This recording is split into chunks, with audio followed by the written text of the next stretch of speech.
You'd never just look at a globe and find, like, South America completely missing. Right, definitely not. You just inherently trust that if there's a giant, sprawling landmass sitting right there in the ocean, the cartographer is going to draw it.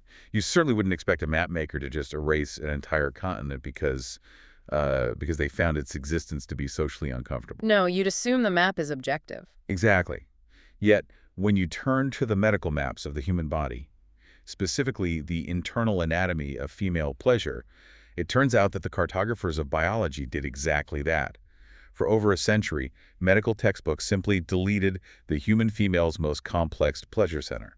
It's honestly staggering when you look at the historical record. It really is. So if you have ever wondered why your high school biology class failed to mention how this anatomy actually works, or, why modern cosmetic clinics are suddenly offering a 10-minute G-Shot procedure on your lunch break, well, that is exactly what we are unpacking today. Yes, and we have a really fascinating stack of sources for you today. We do.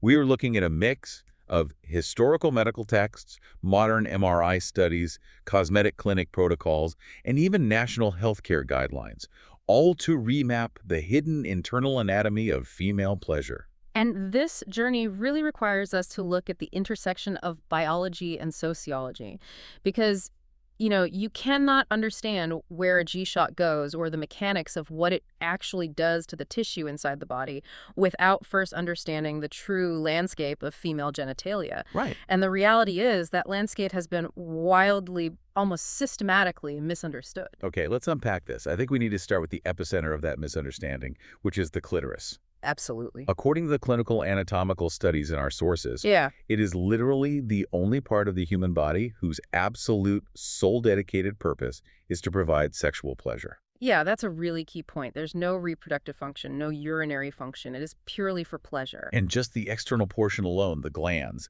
is packed with about 8,000 nerve endings. Which is a massive amount of sensory input. Right. To put that in perspective for you, that is roughly twice the number of nerve endings found in a penis. Yeah, it's incredibly dense. But wait, let me stop you right there. Yeah. If the external glands has 8,000 nerve endings, why is there this historical, almost mythological obsession with the internal vaginal orgasm? I mean, biologically, isn't that totally backward? It seems backward now, yeah, but that is where the cultural rewrite of anatomy comes into play. For a very long time, the medical establishment basically believed that external part, that tiny visible bump, was the entirety of the organ. Which is just so wrong. Totally wrong. But here's the crazy part. Science actually knew about the internal structure a long time ago. Wait, really? How long ago? We're talking 1844.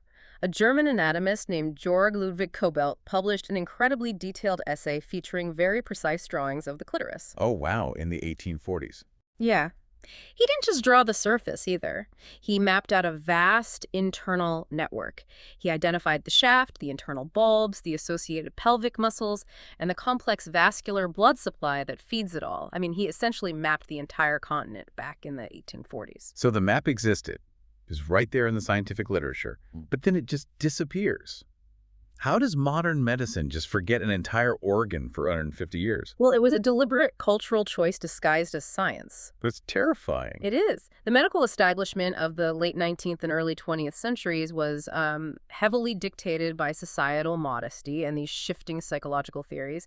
You had influential figures like the French anatomist Charles Estienne literally referring to it as a shameful member in medical literature. A shameful member. Yeah.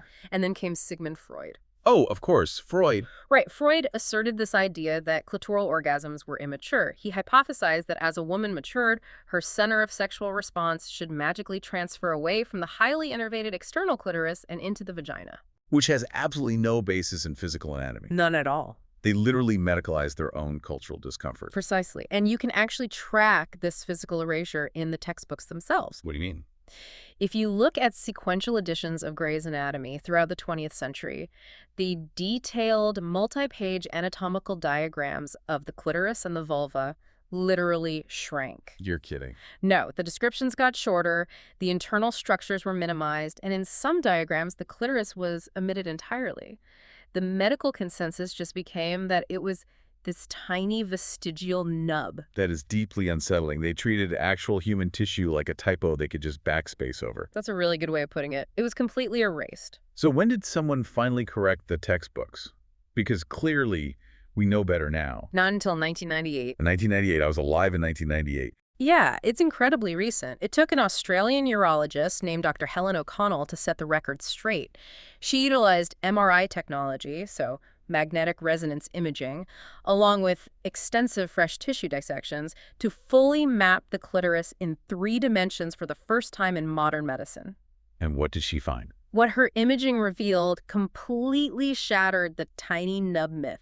She proved that it is a massive, dynamic, internal organ. Okay, paint a picture of this for us, because I think most people, even today, still envision a simple button. Think of it more like an orchid or a wishbone. An orchid. Yeah. Beyond that external glands, the structure continues inward as a central shaft.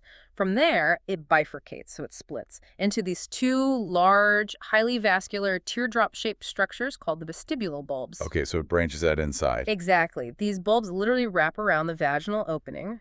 And then there's the crura, which translates the legs of the clitoris. Wait, legs, how long are we talking? The MRI scans show these legs extend internally up to 9 centimeters. 9 centimeters. Yeah, so about 3.5 inches. They flare out and anchor along the pubic bone. That's almost 4 inches of erectile tissue, just Oh. like hiding inside.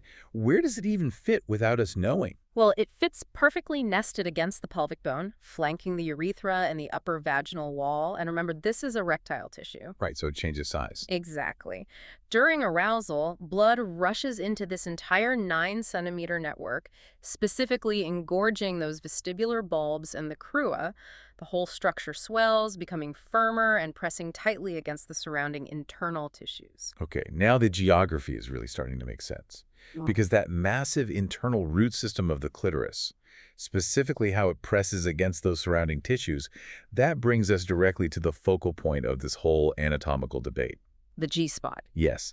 Here's where it gets really interesting. So it's named after Dr. Ernst Greifenberg. He was a German gynecologist who, in the 1950s, described a distinct erogenous zone on the front wall of the vagina. Which has been debated endlessly. I mean, half the sources out there make it sound like it's a mythical buried treasure, and the other half talk about it like it's a completely separate organ. It's very misunderstood, yeah. So where is it actually located, anatomically speaking? Clinically, you locate it inside the vagina, on the anterior or front wall. It sits roughly 1 to 3 inches, so about 2.5 to 7.5 centimeters, inside the vaginal canal. Okay, 1 to 3 inches in. Right. If you think about the orientation of the body, it's on the ceiling of the vagina, pushing upward toward the belly button and the pubic bone. Got it. In a physical exam setting, clinicians often locate it using a come-hither motion with the fingers.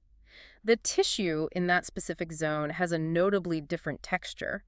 It feels slightly spongy or even ridged compared to the smoother surrounding vaginal mucosa. Okay, so that maps out the where. But what is it? Is it a cluster of new nerves? A separate gland? This is where the 1998 MRI mapping really changes everything. The G-spot is not a distinct, separate organ. It's not. No. There is no isolated magic button floating in the vaginal wall. It is a highly complex functional region, which modern clinicians or researchers refer to as the clitoral-vaginal or CUV complex. The clitoral-vaginal complex, CUV. Yeah. So it's an intersection, Yeah. like an underground root system of different sensitive tissues interacting together, Yeah. rather than a single light switch. That is a brilliant way to visualize it. Let's break down that intersection. Please do. First, you have the vagina itself. Right above that anterior vaginal wall is the urethra. Surrounding the urethra is the urethral sponge. This is a crucial piece of the puzzle. The urethral sponge. Right. The urethral sponge is a cushion of erectile tissue heavily laced with blood vessels. When aroused, it fills with blood and swells, physically pressing downward into the vaginal wall. Okay, so the sponge swells Mhm. and pushes against the vaginal ceiling. What else is in that complex? Embedded within that urethral sponge are the Skene's glands. These are often referred to as the female prostate because they actually develop from the exact same embryonic tissue as the male prostate. Oh, fascinating. Yeah, and they produce and secrete fluid, which is the source of female ejaculation during intense stimulation. Okay. And finally, wrapping around this entire urethral and vaginal structure, you have those internal components of the clitoris we just talked about. The legs. Exactly, the massive vestibular bulbs and the crura. Let me get this straight. When someone is stimulating the G-spot 2 inches inside the vagina, they aren't pushing a unique vaginal button. They're literally pushing through the vaginal wall to massage the urethral sponge, the Skene's glands, and the internal engorged legs of the clitoris, all at the exact same time. You've got it. It is a mechanical transmission of friction and pressure. The anterior vaginal wall is relatively thin. So when there is pressure or friction applied there, it reverberates through the submucosal layer, the tissue just beneath the surface, and stimulates that entire interconnected complex of nerves, erectile tissue, and glands. That completely reframes the whole conversation about sexual dysfunction. It really does. If we stop thinking about female pleasure as a binary switch that is either broken or working and realize it's a dynamic, friction-based network, it means vaginal orgasms and clitoral orgasms aren't two competing things. They're the exact same underlying network being accessed from different entry points. Yes.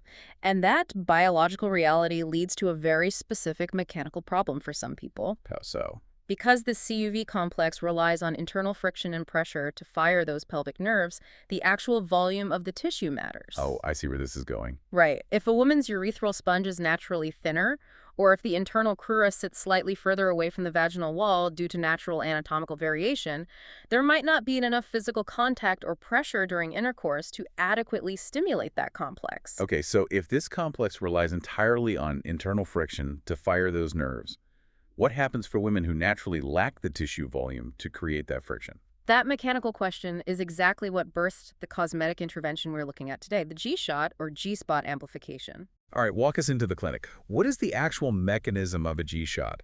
How are they altering this anatomy? The procedure is remarkably straightforward.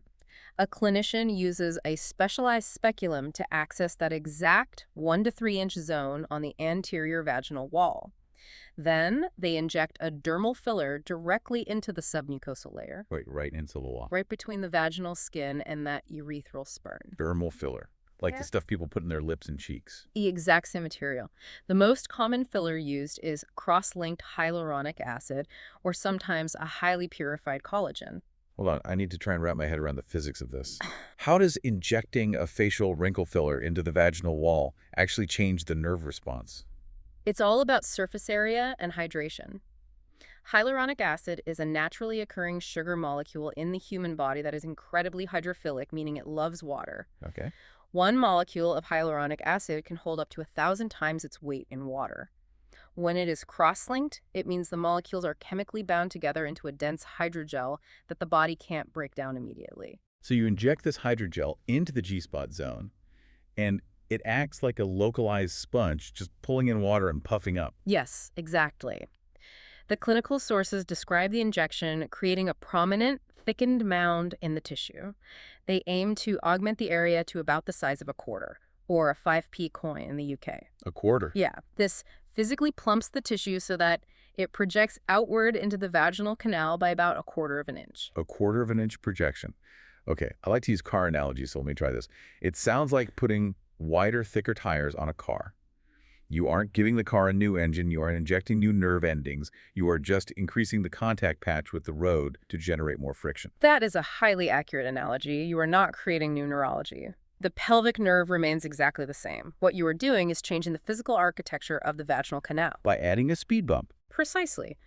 By creating a quarter-inch speed bump right over the CUV complex, you radically alter the angle of friction. The theory is that this targeted prominence makes the underlying urethral sponge and internal clitoris much easier to stimulate during penetration, facilitating those deeper vaginal orgasms. But does it actually work? I mean, making the tissue physically larger with a synthetic filler doesn't biologically guarantee a better neurological response, does it? The medical community is deeply divided on this, and the literature reflects that debate. I would imagine. Some anatomical studies do show a correlation. Women who naturally possess thicker tissue in the anterior vaginal wall report a statistically higher likelihood of experiencing vaginal orgasms. So it's mimicking a natural variation. Right. The G-Shot is attempting to artificially biohack that anatomical advantage. For patients whose sexual dysfunction is purely a mechanical issue of insufficient friction, adding that volume can significantly enhance arousal. But for others? For others, it's a disappointment. Because female sexual response is a biopsychosocial phenomenon. Meaning it's complicated. Very. It involves blood flow, hormone levels, pelvic floor muscle tone, and highly complex psychological factors. Adding a pocket of hyaluronic acid might increase the contact patch, but if the underlying engine of arousal isn't engaging due to stress or vascular issues or hormonal changes, a quarter-inch of extra friction won't magically solve the problem. And I assume, just like lip filler, this isn't a permanent upgrade. No, it's not. The human body produces an enzyme called hyaluronidase, which slowly metabolizes the filler over time. So it just fades away. Yeah, the structural plumping of a G-shot typically lasts about 4 to 5 months. The tissue slowly deflates back to its natural baseline. If a patient likes the results, they have to return for maintenance injections, sometimes opting for denser fillers that might last up to 9 or 12 months. You know, what really jumps out from the clinic websites we reviewed is the sheer logistical speed of all this. They literally market it as a lunchtime procedure. They do, We yeah. are talking about injecting synthetic hydrogels into a highly vascular internal nerve complex, and they make it sound as casual as getting a haircut. The speed is honestly staggering. According to the surgical protocols in our stack, the entire appointment generally takes less than 30 minutes. 30 minutes. And the patient is given a local anesthetic to numb the area. Then, the actual injection of the filler takes less than 5 seconds. 5 seconds. Less than 5 seconds. There is virtually zero downtime. Patients are instructed that they can return to work immediately, and they can even resume sexual activity that very same evening. You can literally go on your lunch break, have your internal sexual anatomy physically reshaped, and be sitting in a 2 p.m. staff meeting. Yep. That represents a massive tectonic shift in how we approach altering the human body. How did we get to a place where internal vaginal augmentations are an outpatient impulse buy? To understand that, you have to look at the systemic changes in modern healthcare logistics. Okay.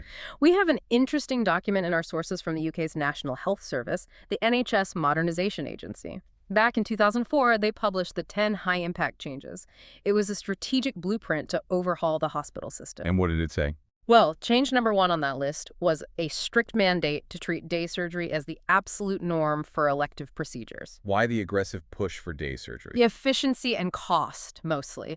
The goal stated in the document was to release 500,000 inpatient bed days every single year. 500,000. That's a huge shift in infrastructure. Exactly. The medical system intentionally engineered a reality where everything is faster, ambulatory, and outpatient. The advancement of short-acting anesthetics, specialized tools, and minimally invasive techniques allowed surgeons to do things in 10 minutes that historically required an overnight hospital stay. So the G-shot is just riding that wave. If we connect this to the bigger picture, Okay. the G-shot perfectly rides the wave of this modern, hyper-efficient lunchtime medical culture. Okay, so the logistical capability is there. Yeah. The technology allows for it, but just because we can enslate a piece of tissue in 5 seconds doesn't explain why thousands of people actively want to. What is driving the demand to alter this specific hidden anatomy? Our sources point to a very clear psychological driver, and it brings us right back to where we started, the map. The missing map. Right. There is a profound systemic lack of anatomy education. Because the clitoris and its massive internal structures were erased from textbooks for a century, women are not taught about the vast natural diversity of their own bodies.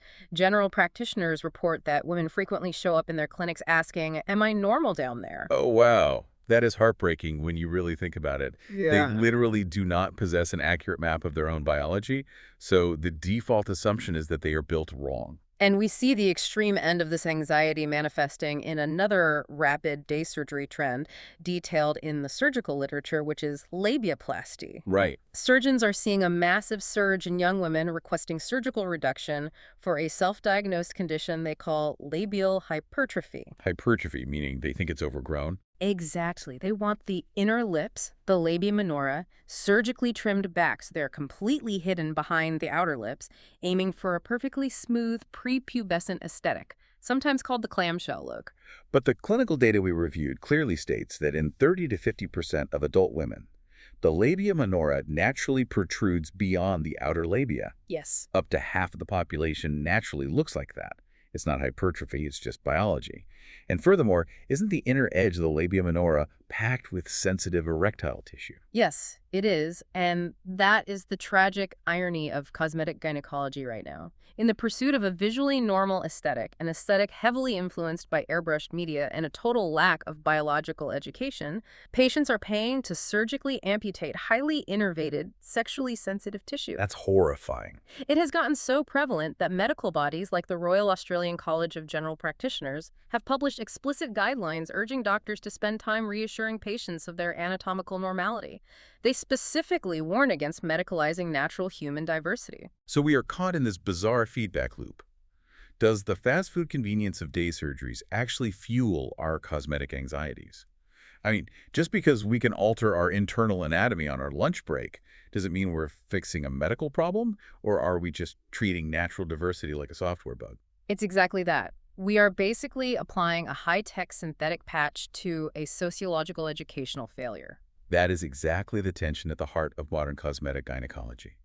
We have the tools to customize the body in ways George Ludwig Kobel could never have imagined in 1844. But the question remains, are we enhancing human experience or just chasing an impossible standard of normal? It's a question without an easy answer. Well, we have covered a truly massive amount of ground today. We started by looking at how the medical establishment literally erased the clitoris from the textbooks for over 150 years, completely hiding the sprawling 9-centimeter internal root system that exists beneath the surface. A literal forgotten continent. Right. We then mapped the precise geography of the G-spot, discovering that it is not a magical hidden button, but rather a complex interactive intersection, the clitor-etherovaginal complex, situated 1 to 3 inches inside the anterior vaginal wall. That's CUV. And finally, we explored the mechanical biohacking of the G-shot, injecting cross-linked hyaluronic acid to physically plump that submucosal layer by 1/4 of an inch, increasing the frictional contact patch in a hyper-fast 10-minute lunchtime procedure. It is a perfect storm of modern surgical marvels, historical biological erasure, and deep-seated societal anxieties about what our bodies are supposed to look and feel like. It really is an incredible journey from complete anatomical erasure to the hyper-customization of our most sensitive tissues. And as we wrap up this exploration, I want to leave you with a final thought to mull over. We are now living in an era where we can use synthetic hydrogels to literally inflate, tweak, and customize our internal neurological pleasure centers. If sexual gratification is no longer just a biological roll of the dice, but an adjustable, injectable physical upgrade you can purchase on your lunch break, what other unexplored frontiers of human sensation and emotion will we soon be tweaking, plumping, and tailoring to our exact specifications? Could we one day see injectable implants designed to alter not just physical sensation, but the neurochemical pathways of love and attachment itself?